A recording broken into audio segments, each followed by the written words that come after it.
των θελόντων ημάς Άγιε, κακοποιήσε σιγαρέλωσε. Ορμάσον οικογενές, μια λόγου των λόγων ανεμιεύσεων και δεσάβων.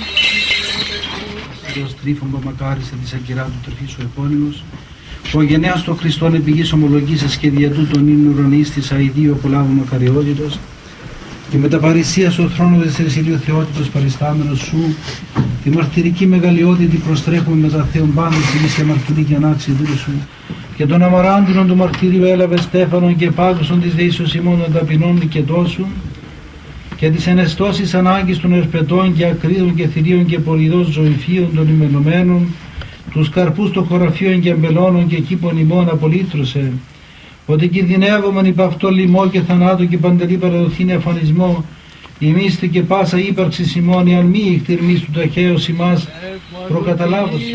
Την καθαρά σου καρδία, ευρύχος του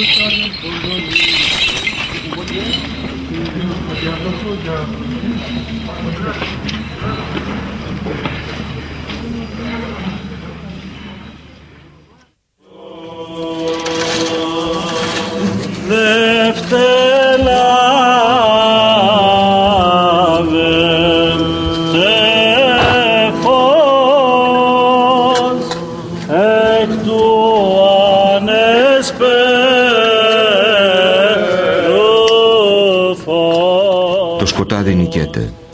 Το φως φέρνει την ελπίδα στον άνθρωπο και τον οδηγεί στη νέα του ζωή με την αγάπη και την εσπλαχνία του Θεού. Ο Χριστός τριαμβεύει επί του θανάτου. Προσφέρει στον άνθρωπο την ανεπανάληπτη δυνατότητα να αφήσει τον παλιό εαυτό του. Ανάστα ο Θεός, ψάλλει το εκκλησίασμα. Προσμένει το χαρμόσυνο άγγελμα της Αναστάσεως. Προετοιμάζεται να ζήσει την αποκάλυψη του Αγίου Πνεύματος. Προσδοκά να περάσει από την γκρίζα ομίχλη του πνευματικού θανάτου στη λαμπερή αλήθεια της κοινωνίας με το Θεό. Νηστεύσαντες, λέει, και μη νηστεύσαντες εισέλθετε σήμερα στη χαρά του Κυρίου. Ο Χριστός θέλει όλους να έρθουμε στο μυστικό δείπνο. Πάσχα δεν γίνεται χωρίς την κοινωνία του αχράντου σώματος και αίματος του Χριστού. Η κοινωνία του Χριστού μας κάνει όχι να είμαστε αμελείς, αλλά να έχουμε αληθινή μετάνοια. Αν κάποιος ασχολείται μόνο με τις δικές του αμαρτίες, χωρίς να ζητά την ευσπλαχνία του Θεού, μπορεί να φτάσει στην απόγνωση. Αν σκέφτεται μόνο την ευσπλαχνία του Θεού και ξεχνά τις αμαρτίες του, φτάνει στην αναισθησία.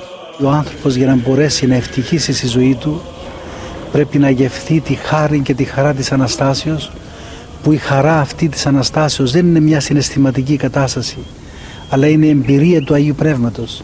Και ο άνθρωπος θα χαρεί τη ζωή του αυτή, θα χαρεί όλα τα χρόνια αυτά που περνά, και μέσα σε αυτά τα χρόνια ας περνά και θλίψεις, ας περνά και γεγονότα θλιβερά. Εντούτοις ο άνθρωπος που είναι κοντά στο Θεό, αυτός ο άνθρωπος αισθάνεται αυτήν τη γλυκύτητα της χάριτος, που είναι αυτή τούτη η παρουσία του Θεού. Γι' αυτό και μακάριος και ευτυχής ο άνθρωπος εκείνος, ο οποίος συνεχώς αναπνέει με αυτή τη χάρη του Χριστού μας, και ότι ο Χριστός έγινε άνθρωπος πραγματικά για να γίνει ο άνθρωπος Θεός.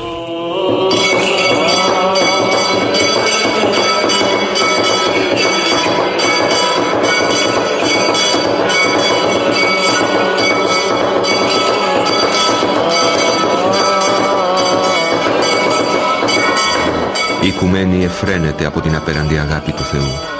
Η ανίποτη ευτυχία αντυχεί από τις καρδιές.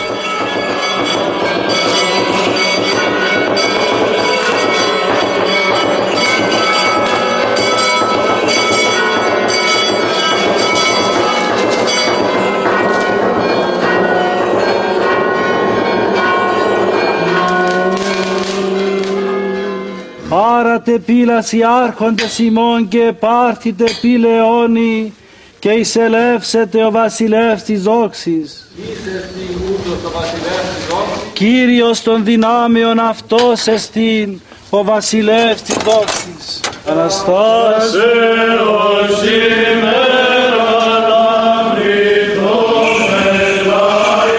Τα πρόσωπα φωτίζονται από το θαύμα της αιώνιας αλήθειας που νίκησε το ζόφο του άλλου.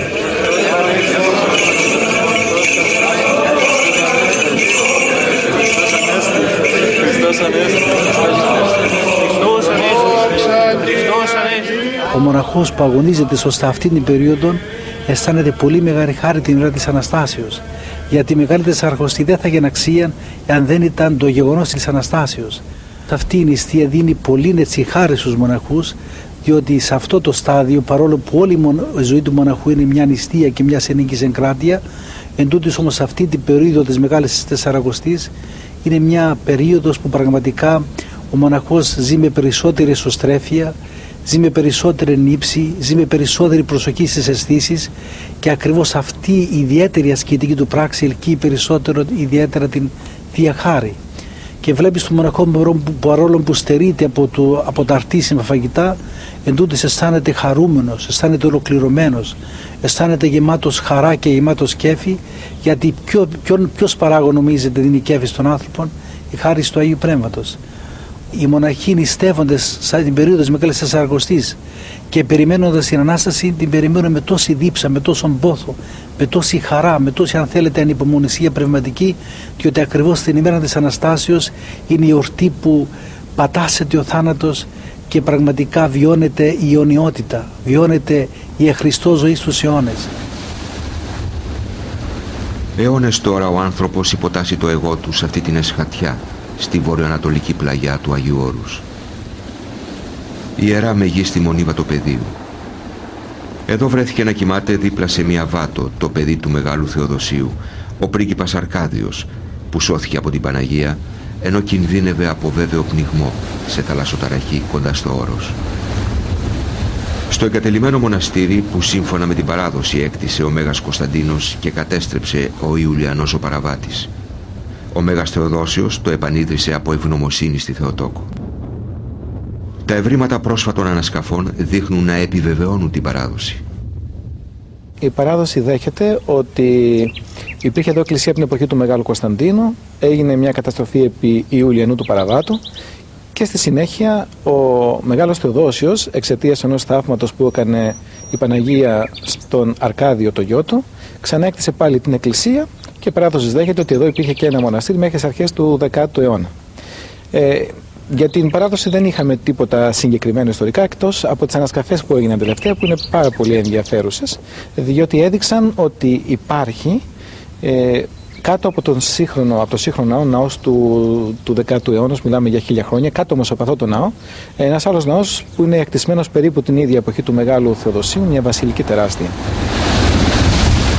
Αιώνες αργότερα, τρεις άρχοντες από την Αδριανούπολη, ο Αθανάσιος, ο Αντώνιος και ο Νικόλαος, έρχονται στο Όρος, φέρνοντας την περιουσία τους με σκοπό να ιδρύσουν κάποιο μοναστήρι. Ο γέροντάς τους, Άγιος Αθανάσιος ο Αθωνίτης, τους συμβουλεύει να ανακαινήσουν τη μονή που είχε καταστραφεί από τους πειρατές. Μεταξύ του 972 και του 985, οπότε και υπάρχει η πρώτη γραπτή μαρτυρία για την ύπαρξη της μονής, το θεόπνευστο όραμα των τριών νέων γίνεται πραγματικότητα. Ένας από αυτούς, ο Νικόλαος, γίνεται ηγούμενος.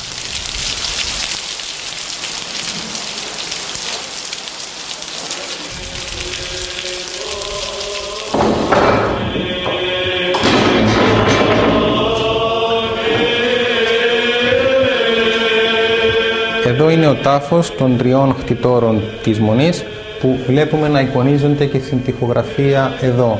Ενώ βλέπετε εδώ υπάρχουν οι βασιλείς που έκτισαν την πρώτη Μονή εξαιτίας του θαύματος που είπαμε μέσα για την Παναγία τη Δημετάρισσα.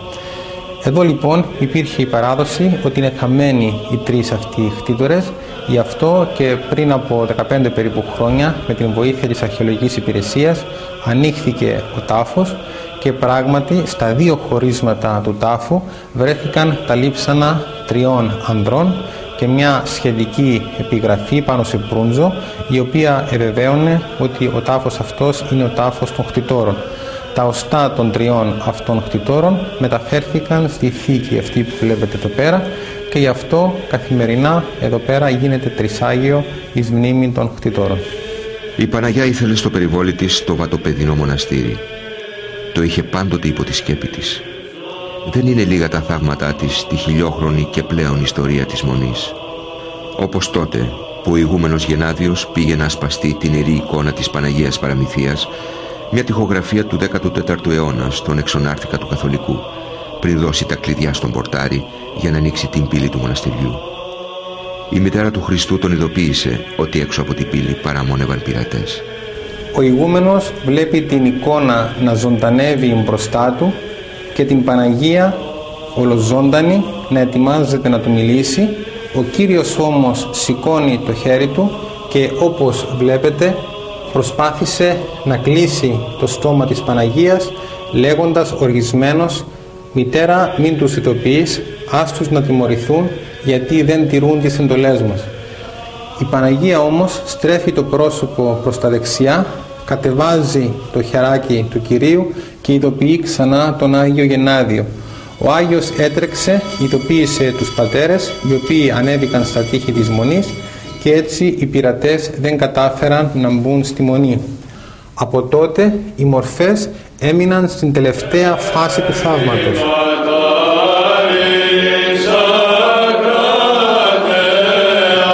Κυρία του Άθωνος Κρατεά, προστάτης και σκέπη, εξαιρέτως δε της Μονής μεγίστης κλινής βατοπεδίου, τους παρικούντας εν ταύτη περίσσοζε, ψάλλουν οι μοναχοί στο παρακλητικό κανόνα σε ανάμνηση αυτού του θαύματος.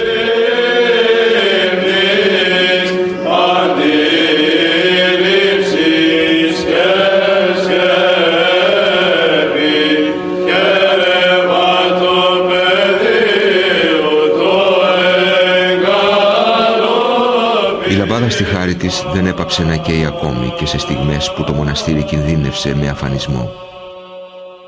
Σύμφωνα με την παράδοση, τον 10ο αιώνα, η Μονή λαιλατήθηκε από Άραβες επιδρομής. Ένας ιεροδιάκονος, ο Σάβας, βηματάρης τότε, έκρυψε στο πηγάδι την ιερή εικόνα της Παναγίας που είχε ανεβρεθεί την εποχή των 3 κτητόρων της Μονής. Είναι η Παναγία Κτητόρισα ή Βηματάρισα, καθώς βρίσκεται στο σύνθρονο του Ιερού Βήματος. Μέσα στο πηγάδι ο Σάβας έκρυψε επίσης το σταυρό του Μεγάλου Κωνσταντίνου και τοποθέτησε μπροστά τους μια αναμένη λαμπάδα.